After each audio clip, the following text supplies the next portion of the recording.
Adrian মেঘের হাত ধরে তার পাশে সোফায় বসে থাকে। মেঘ ঘুমিয়ে পড়েছে অনেক আগে। আদ্রিয়ান মেঘের ঘুমন্ত মুখের দিকে তাকায়। কি মায়াবী চোখ, মুগ্ধ করার মতো রূপ। আদ্রিয়ান কিছুক্ষণ অপলক দৃষ্টিতে মেঘের দিকে তাকিয়ে থাকে। তার চোখ যেন মেঘের উপর আটকে গেছে। রিসোর্টে আসার পর কয়েকবার তার আর মেঘের দেখা হয়েছে, কিন্তু আদ্রিয়ান কখনো মেঘকে মনোযোগ সহকারে দেখে নাই। কিন্তু আজ দেখছে, আর যত দেখছে তত মেঘের প্রতি দুর্বল হয়ে যাচ্ছে। আদ্রিয়ান আজ মেঘের প্রতি যা অনুভব করছে বা তার যে আসক্তি কাজ করছে, অন্য নারীর প্রতি এই আকর্ষণ কখনো আসেনি তার। না তাদের এত আগ্রহ আর মনোযোগ দিয়ে পর্যবেক্ষণ করেছে। মেঘ যখন প্রথমবার আদ্রিয়ানকে জড়িয়ে ধরেছে, তখন আদ্রিয়ানের হার্টবিট ফাস্ট হয়ে যায়। তার সারা শরীর অসাড় হয়ে যায়। তার হাত মেঘকে ছুঁয়ে দেখার আগ্রহ দেখায়। মেঘের প্রতি নিষিদ্ধ আকর্ষণ অনুভব করে আদ্রিয়ান, যে অনুভূতি তার আর কখনো অনুভব হয়নি।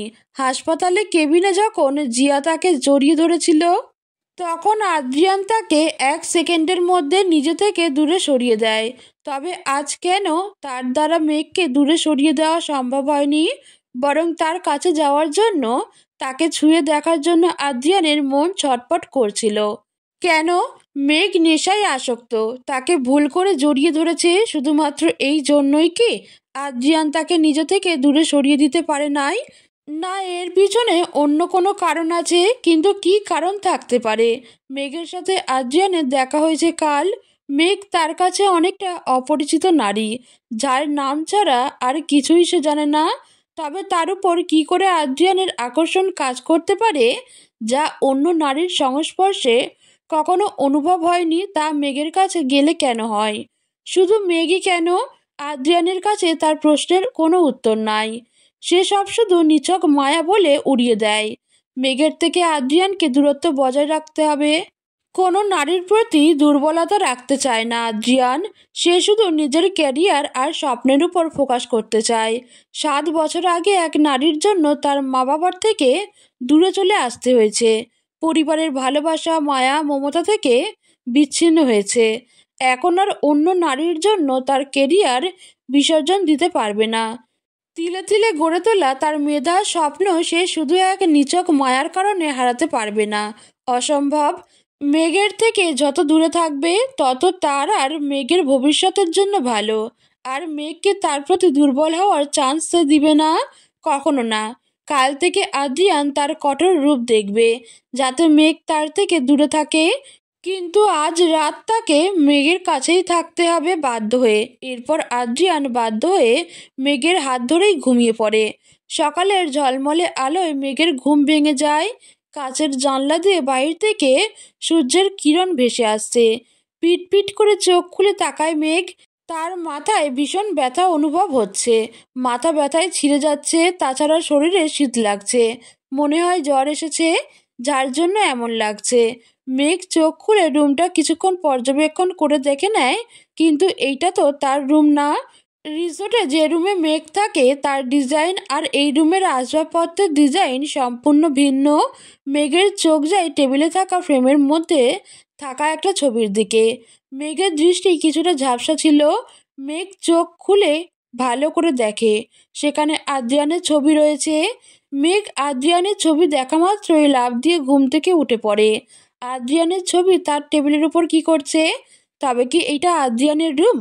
মেঘ তার আনমনে করা প্রশ্ন শুনে সে নিজেই অবাক হয়ে যায়। মেঘ তাড়াতাড়ি করে চারপাশে তাকায়। তার হাতের উপর শক্ত ভারী বস্তুর অনুভব করে। মেঘ তার হাতের দিকে তাকিয়ে দেখে আদ্রিয়ান তার হাত শক্ত করে ধরে রেখেছে। মেঘের বুকের ভেতর ধপ করে শব্দ হয়, এইটা কি সত্যি আদ্রিয়ান? কিন্তু সে এই রুমে কি করে আসলো? কাল রাতে কি হয়েছিল? কাল রাতের সম্পূর্ণ ঘটনা মেঘের মনে পড়ে যায়। মেঘের লজ্জায় মাটিতে নিচে ঢুকে পড়তে ইচ্ছে করছে। সে কি করে এমন ভুল করতে পারল? মেঘ কাল রাতে নেশার ঘরে কথাই বলে দেয়নি তো যে সে আদ্রিয়ানের বউ? তার সাথেই 7 বছর আগে আদ্রিয়ানের বিয়ে হয়েছিল। মেঘের এখন নিজের গালে নিজেই থাপ্পড় দেয়। মেঘ খেয়াল করে আদ্রিয়ান তার রাতের পোশাক পরিবর্তন করছে। কাল মেহেন্দি অনুষ্ঠানে যে কাপড় পরেছিল, আজ সকালে তার পরনে ওই কাপড় নাই। মেঘের মনে হঠাৎ করে অজানা ভয় ঢুকে গেল। কাল রাতে আবার নেশার করে কোথায় তার আর আদ্রিয়ানের মধ্যে। মেঘ আর কিছু ভাবতে পারে না। সে ভয়ে ভয়ে তার উপর থাকা চাদর সরায়, যা কাল রাতে আদ্রিয়ান মেঘ ঘুমিয়ে যাওয়ার পর তার শরীরে ঢাকতে দিয়েছিল। মেঘ চাদর সরিয়ে তার পরনে আগের কাপড় দেখে স্বস্তির নিঃশ্বাস ছাড়ে। আদ্রিয়ান এখন ঘুমন্ত। কাল রাতে সে কি কাণ্ড করেছে কে জানে। যদি এখন আদ্রিয়ান ঘুম থেকে উঠে পড়ে তখন মেঘ তার চোখের দিকে তাকাতে পারবে না, ভীষণ লজ্জা করবে তার। তাই মেঘ সিদ্ধান্ত নেয় সে আদ্রিয়ানের ঘুম থেকে ওঠার আগেই চলে যাবে তার রুম থেকে। মেঘ ধীরে ধীরে আদ্রিয়ানের হাতের শক্ত বাঁধন থেকে তার হাত মুক্ত করার চেষ্টা করে, কিন্তু মেঘ ব্যর্থ হয়। আদ্রিয়ান খুব শক্ত করে তার হাত মুষ্টিবদ্ধ করে ধরে রেখেছে। মেঘ আবার যখন চেষ্টা করে তার হাত সরানোর, তখন আদ্রিয়ানের ঘুম ভেঙে যায়। আদ্রিয়ান ঘুম থেকে উঠে তার হাতে থাকা মেঘের হাতের দিকে তাকায়। আদ্রিয়ান ঘুম থেকে উঠে পড়েছে দেখে মেঘ চোরের মতো মাথা নিচু করে বসে থাকে। কাল রাতের ঘটনা আদ্রিয়ানের মনে আছে, যার কারণে সে মেঘকে তার রুমে দেখে অবাক হয়নি। আদ্রিয়ান একবার মেঘের মুখের দিকে তাকিয়ে গম্ভীর কণ্ঠে বলে ওঠে, সারা রাত আমাকে জ্বালাতন করে এখন সকালে উঠে চোরের মতো পালিয়ে যাওয়া হচ্ছে। কাল রাতে তুমি কি উদ্ভট কাজকর্ম করেছো তা কি তুমি জানো? মেঘ আগের ন্যায় আবার মাথা নিচু করে ফেলে। আদ্রিয়ান মেঘের উত্তর না পেয়ে ধমকের সুরে বলে ওঠে, কি সমস্যা, কথা বলছো না কেন? তুমি কি বোবা যে কথা বলতে পারো না? মেঘ আদ্রিয়ানের ধমক শুনে ছোট করে বলে, আই এম সরি, কাল রাতের ঘটনার জন্য সত্যি আমি দুঃখিত, সব ভুল আমার। আদ্রিয়ান মেঘের কথা শুনে আবারও গম্ভীর কণ্ঠে বলে ওঠে, অবশ্যই সব ভুল তোমার। সবসময় মানুষজন যা বলবে বা জোর করবে তাই মেনে নিবে না। প্রতিটা নারীকে প্রতিবাদী হতে হয়, নিজের মধ্যে আত্মবিশ্বাস রাখতে হয়। কাল কাজিনরা সকলে জোর করেছে বলে মদ খেয়েছো, অন্যদিকে যদি আবার অন্য কেউ জোর করে তখন কি আবার মদ খাবে? শুনো মেঘ, আমি তোমার শিক্ষক হই, শিক্ষক হওয়ার সুবাদে তোমাকে বলছি, সারা জীবন ন্যাকা কান্না আর ভয় নিয়ে কাটিয়ে দিও না। শক্ত হও, আত্মবিশ্বাসী হও, আর না হলে জীবনে উন্নতি করার কথা ভুলে যাও। মেঘ মাথা নিচু করে আদ্রিয়ানের সব কথা মনোযোগ দিয়ে শোনে। সত্যি আদ্রিয়ান যা বলছে তা ঠিক। সে কেন কাল কাজিনদের নিষেধ করতে পারল না? ওরা জোর করে মদ খাইয়ে দিল আর মেঘ চুপচাপ খেয়ে নিল। মেঘকে মাথা নিচু করে চুপচাপ বসে থাকতে দেখে আদ্রিয়ান বলে, এখন নিজের রুমে যাও, বিশ্রাম নেওয়া প্রয়োজন তোমার। কাল সারা রাত ভিজে কাপড়ে থেকেছ, জ্বর আসতে পারে, কিন্তু সাবধানে যেও। বাড়ির কেউ যদি তোমাকে আমার রুম থেকে বের হতে দেখে তবে নেগেটিভ কিছু চিন্তা করতে পারে, সো কেয়ারফুল। মেঘ সোফা থেকে উঠে দৌড়ে রুম থেকে বের হয়ে যায়, তবে রুমের দরজার থেকে বের হওয়ার আগে একবার পিছনে ঘুরে আদ্রিয়ানের দিকে তাকিয়ে বলে, ধন্যবাদ আদ্রিয়ান স্যার। আদ্রিয়ান মেঘের বাচ্চা সুলভ কাণ্ড দেখে শব্দ করে হেসে ওঠে, তবে মেঘ তা শুনতে পায় না। এরপর আদ্রিয়ান ওয়াশরুমে চলে যায় ফ্রেশ হতে। মেঘও তার রুমে চলে যায়। রিসোর্টের বাইরে খোলা মাঠে কান ধরে দাঁড়িয়ে রয়েছে মেয়েদের এক দল। তারা ভয়ে মাথা নিচু করে রেখেছে, আর তাদের সামনে দাঁড়িয়ে রয়েছে স্বয়ং আদ্রিয়ান রেদওয়ান। আদ্রিয়ান গম্ভীর আর রাগান্বিত চেহারায় সকলকে দেখে যাচ্ছে। তার সামনে থাকা মেয়েরা আর কেউ না, আবিয়ার শয়তান আর দুষ্টু কাজিনরা। আদ্রিয়ানের এমন লুক দেখে প্রত্যেকে ভয়ে ঢুক গিলছে। আদ্রিয়ান বলে, ঠিক এই রকম কান ধরে সকলে রিসোর্টের চারপাশে 10 বার ঘুরে আসবে আর বলবে আমরা ভুল করেছি, আদ্রিয়ান ভাইয়া ক্ষমা করে দাও।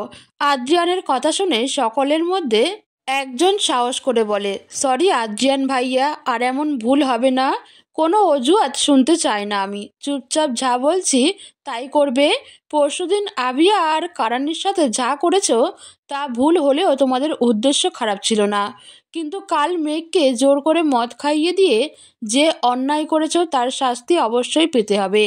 কিন্তু কোনো কিন্তু শুনতে চাই না আমি, যা বলছি তাই করো। যত দেরি করবে তত শাস্তির পরিমাণ বাড়বে। আদ্রিয়ানের কথা শুনে সকল কাজিনরা বাধ্য হয়ে কান ধরে রিসোর্টের চারপাশে ঘুরতে থাকে। আদ্রিয়ান যা বলছে একদম ঠিক করেছে। এই কাজিনরা অতিরিক্ত শয়তান আর দুষ্টু হয়ে গিয়েছিল। যদি এখন এদের শাস্তি না দেওয়া হয় তবে ভবিষ্যতে এর চেয়ে বড় কাণ্ড ঘটাবে। আদ্রিয়ান দূরে থাকা একজন কাজের লোককে ডাক দেয়। কাজের লোক তার কাছে আসে। আদ্রিয়ান তার পকেট থেকে ঔষধ বের করে আর বলে, শোনো, এই ঔষধ আর রান্নাঘর থেকে লেবুর শরবত বানিয়ে মেঘের রুমে দিয়ে আসবে।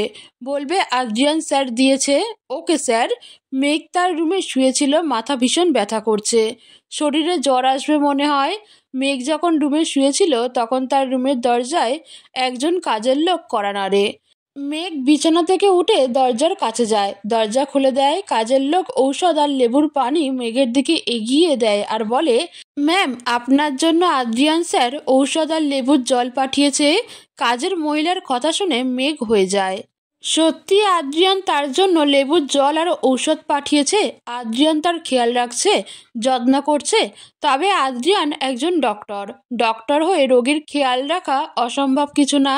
মেঘ ঔষধ খেয়ে নেয়, লেবুর পানি গ্লাস হাতে দিয়ে ধরে বলে, ধন্যবাদ আপনাকে। কাজের লোক রুম থেকে চলে যায়। মেঘের বিছানায় শুয়ে থাকতে আর ভালো লাগছে না, যার কারণে সে রুমের ব্যালকনিতে যায়, লেবুর পানি মুখে দেয় আর সামনের দিকে তাকায়।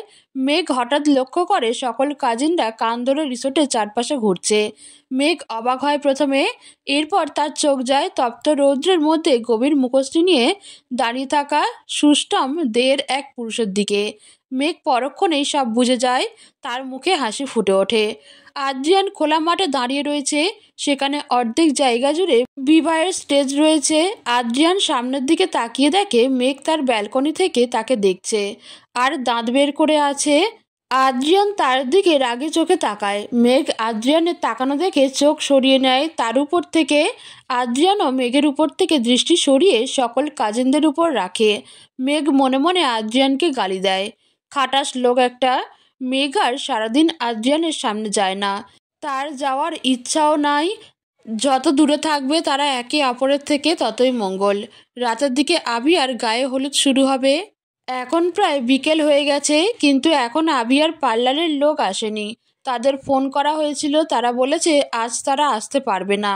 আবিয়াকে পার্লারে যেতে হবে, রিসোর্ট থেকে পার্লার বেশি দূরে। কারণ তাদের সাথে যেতে পারবে না, যার জন্য ফারহানা বেগম আদ্রিয়ানকে বলেছে আবিয়া আর মেঘকে পার্লারে নিয়ে যেতে। আদ্রিয়ান রাজি হয়ে যায়। বিকাল প্রায় 3:30। আদ্রিয়ান গাড়ির ড্রাইভিং সিটে বসে আছে। সে মূলত মেঘ আর আবিয়ার আসার জন্য অপেক্ষা করছে। প্রায় 5 মিনিট পর আবিয়া আর মেঘ রিসোর্টের দরজা দিয়ে বের হয়। মেঘের পরনে রয়েছে কালো রঙের ড্রেস আর আবিয়ার পরনে সাদা শাড়ি। মেঘ আদ্রিয়ানকে দেখে, তার চোখ সরিয়ে নেয়, এরপর গাড়ির মধ্যে উঠে বসে। আবিয়া আর মেঘ পিছনে বসে, আদ্রিয়ান সামনে ড্রাইভিং সিটে। মেঘ আবিয়ার সাথে বলে ঠিক করে রেখেছিল, কিন্তু যখন শুনছে আদ্রিয়ান তাদের নিয়ে যাবে তখন মেঘ নিষেধ করে দেয়। পরে আবিয়া একা একা যাবে কথাটা ভেবে যেতে রাজি হয়। আদ্রিয়ান গাড়ি স্টার্ট করে। মেঘ আর চোখে লুকিং গ্লাসে আদ্রিয়ানকে দেখে। আদ্রিয়ানেরও চোখ যায় আয়নার উপর, দুইজনের চোখ মিলিত হয়। মেঘ দ্রুত গতিতে তার চোখ সরিয়ে নেয়। আদ্রিয়ানও তার দৃষ্টি সরিয়ে ড্রাইভ করার উপর মনোযোগ দেয়।